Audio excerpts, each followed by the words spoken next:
সময়মতো নির্বাচন দিন, সবাই স্যালুট জানাবে বললেন গয়েশ্বর। হাসিনার পাতা ফাঁদে যেন পা না দিই বললেন মির্জা ফখরুল।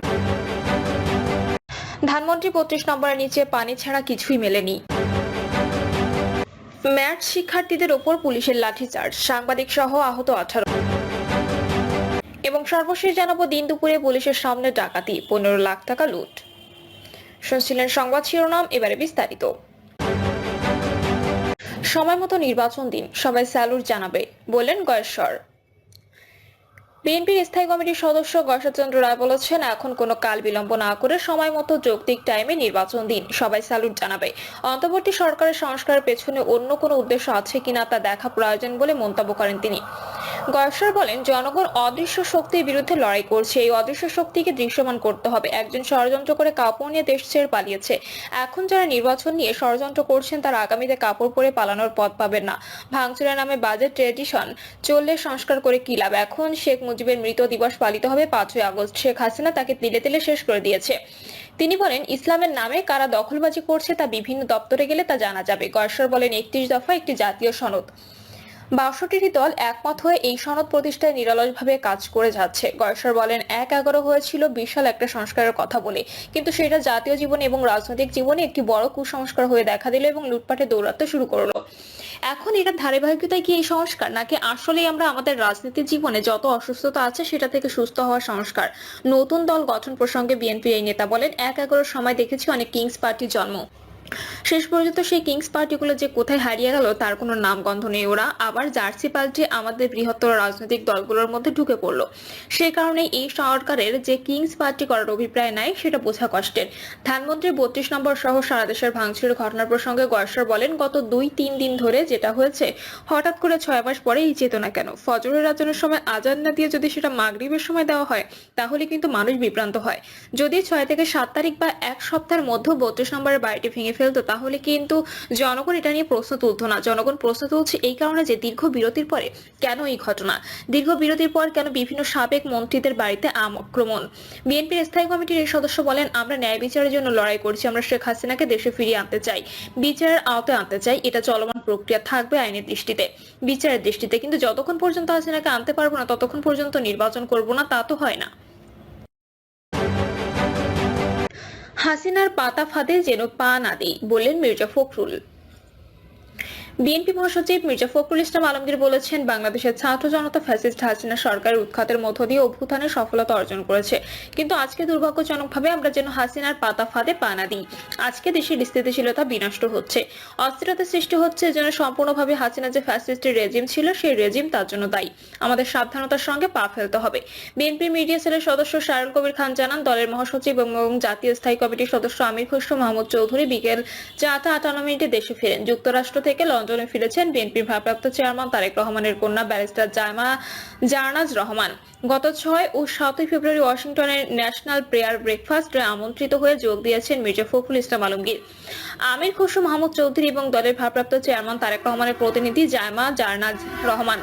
সফর সম্পর্কে মির্জা ফখরুল জানান, যাদের যুক্তরাষ্ট্র সফর খুব সফল হয়েছে, সে উদ্দেশ্যে ছিল তা সফল হয়েছে। বেগম জিয়া কেমন আছেন, যুক্তরাষ্ট্রে তার চিকিৎসা হবে কিনা?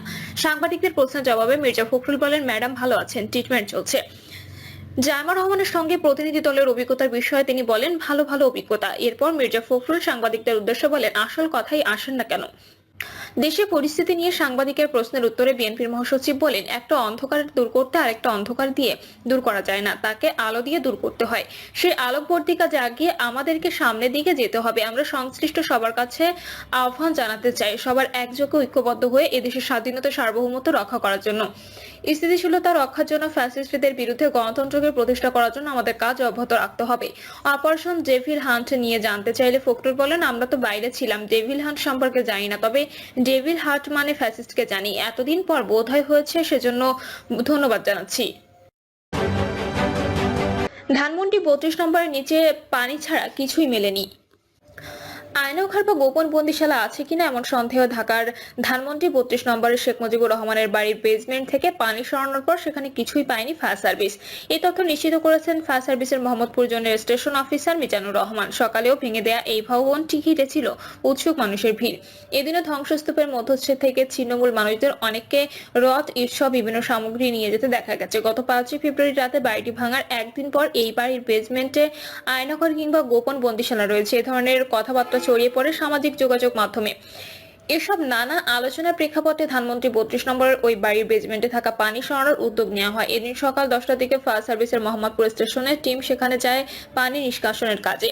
তারা বাড়িটির বেসমেন্টে জমে থাকা পানি পাম্পের মাধ্যমে সরানোর কাজ শুরু করে। কয়েক ঘন্টা চেষ্টার পর দুপুর ১:৩০টায় পুরোপুরি পানি নিষ্কাশনের কাজ শেষ হয় বলে জানিয়েছেন ফায়ার সার্ভিসের দায়িত্বরত কর্মকর্তা মিজানুর রহমান। তিনি বলেন, ওই ভবনে বেসমেন্টে পানি অপসারণ করে আয়নাঘর বা তেমন কিছুর অস্তিত্ব পায়নি ফায়ার সার্ভিস। আমরা পাম্পের মাধ্যমে পানি পাশের লেকে ফেলে পুরোপুরি শেষ করি, তবে সেখানে আমরা কিছুই পাইনি। এরপর সেখান থেকে চলে এসেছি। বিকেলে ধানমন্ডি ৩২ নম্বরের ওই বাড়িতে গিয়ে দেখা যায় উৎসুক মানুষের ভিড়। বাড়িটি ঘিরে এতদিন যে ধরনের তথ্য ছড়ানো হচ্ছিল সামাজিক যোগাযোগ মাধ্যমে সত্যতা জানার জন্য সেখানে আসেন কেউ কেউ। অনেকে আবার বাড়িটি থেকে রড, ইট এসব পড়ে থাকা জিনিস নিয়েও চলে যাচ্ছিলেন। ম্যাথ শিক্ষার্থীদের উপর পুলিশের লাঠিচার্জ, সাংবাদিক সহ আহত 18। 4 দফা দাবি আদায়ের সচিবালয় অভিমুখে মেডিকেল অ্যাসিস্ট্যান্ট ট্রেনিং স্কুলের লং মার্চ কর্মসূচিতে লাঠিচার্জ করেছে পুলিশ। এতে সাংবাদিক সহ 18 জন আহত হয়েছেন। ঢামেক হাসপাতালে পুলিশ ক্যাম্পের ইনচার্জ পরিদর্শক মোহাম্মদ ফারুক জানান, সচিবালয়ের সামনে থেকে আহত অবস্থায় 18 জনকে ঢাকা মেডিকেলের জরুরি বিভাগে আনা হয়েছে। বর্তমান জরুরি বিভাগে তাদের চিকিৎসা চলছে। এর আগে বিকেল 4টা 15 মিনিটের দিকে রাজধানীর শাহবাগ মোড় থেকে লং মার্চ শুরু করে ম্যাথ শিক্ষার্থীরা। এ সময় বাধা দিতে চাইলে পুলিশের সঙ্গে তাদের ধাক্কাধাক্কির ঘটনা ঘটে। পরে পুলিশের ব্যারিকেড ভেঙে লং মার্চ শুরু করেন তারা। শিক্ষার্থীদের দাবি আশ্বাসের নামে আবারও মূলা ঝোলানোর চেষ্টা করছে স্বাস্থ্য মন্ত্রণালয়। আমরা আজই ম্যাথস বৈষম্যের সুরাহা চাই, আর রাজপথে এসে আন্দোলন করতে চাই না। স্বাস্থ্য মন্ত্রণালয় বৈঠকের পরও কেন সচিবালয়ের দিকে যাচ্ছেন জানতে চাইলে শরীফুল ইসলাম নামক এক শিক্ষার্থী বলেন, আমাদের শাহবাগে বসিয়ে রেখে মন্ত্রণালয়ে বৈঠক করতে হবে না, আমাদের নিয়ে বৈঠক করতে হবে। সবার সামনে স্বাস্থ্য উপদেষ্টা দাবি মানার ঘোষণা দিলেই আমরা ঘরে ফিরে যাব। দিন দুপুরে পুলিশের সামনে ডাকাতি, 15 লাখ টাকা লুট।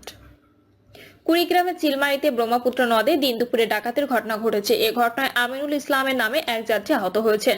তিনি রৌমারীর কোবরভাঙ্গি এলাকার বাসিন্দা। প্রত্যক্ষদর্শী স্থানীয় সূত্রে জানা গেছে, দুপুর 1টার দিকে চিলমারির জোড়াগাছা বাজার থেকে একটি নৌকায় করে কয়েকজন গরু ব্যবসায়ী রৌমারীর দিকে যাচ্ছিলেন। একই সময় রৌমারীর কোদালকাটি ও পাখিউড়া থেকে দুটি নৌকা চিলমারির দিকে আসে। নৌকা তিনটি চিলমারির কড়াই বরিশাল এলাকায় পৌঁছালে একদল ডাকাত গরু ব্যবসায়ীদের নৌকা আটকে দেয়। পরে নৌকায় থাকা কয়েকজন ব্যবসায়ীর কাছ থেকে প্রায় 15 লাখ টাকা ছিনতাই করে নিয়ে যায় ডাকাত দল। প্রত্যক্ষদর্শী নৌকার মাঝি মোসলেম উদ্দিন বলেন, গরু ব্যবসায়ীদের নৌকায় ডাকাতি করতে এসে আমার নৌকাতেও ডাকাতি করে। ডাকাতরা 10 থেকে 15 জন ছিল। প্রথমে তারা একটা ফাঁকা গুলি করেছে। এ সময় পাশের পোশাক পরা 3 জন পুলিশ ছিল, কিন্তু তারা এগিয়ে আসেনি। কড়াই বরিশাল এলাকার বাসিন্দা আজম মিয়া জানান, গুলির শব্দ, যাত্রীদের চিৎকারে ঘাটের কাছে থাকা স্থানীয়